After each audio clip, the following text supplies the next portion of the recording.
ধর্ষক যারা তাদেরকে তারাই সাপোর্ট করে যারা জারজ সন্তান। জারজ সন্তান যারা, তাদেরকে তো তার মাতা জন্মের সময় ডাস্টবিনে ছুঁড়ে ফেলে দিয়েছিল, তাই সে জানবে কী করে মায়ের চেহারাটা কীরকম? সে জানবে কী করে তার বাবাকে? তার মায়েরও পরিচয় নেই, বাবারও পরিচয় নেই। তাই তারা এখানে সেখানে মাতৃজাতিকে, নিজের মাকে ধর্ষণ করে বেড়ায় আর তাদের সাপোর্ট করে তাদেরই কোয়ালিটির যারা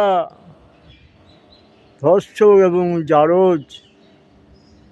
এবং জারজ মাতারা এদেরকে সাপোর্ট করে থাকে। সেই জন্য আশ্চর্য হবার কিছু নেই। সেই জন্য সমাজের মানুষ বিশিষ্ট উচ্চ মর্যাদা সম্পন্ন ব্যক্তিবর্গকে এগিয়ে আসতে হবে এই সমস্ত ধর্ষকদেরকে, জারজ সন্তানদেরকে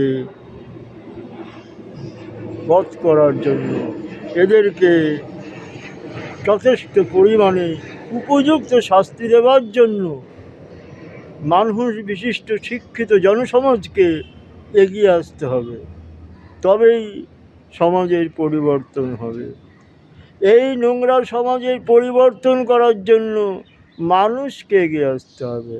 মানুষ মানে যাদের মান আর হুঁশ আছে, যাদের বিবেক আছে, যারা জারজ নয়, তাদেরকে এগিয়ে আসতে হবে। জয় হিন্দ, জয় ভারত, বন্দে মাতরম।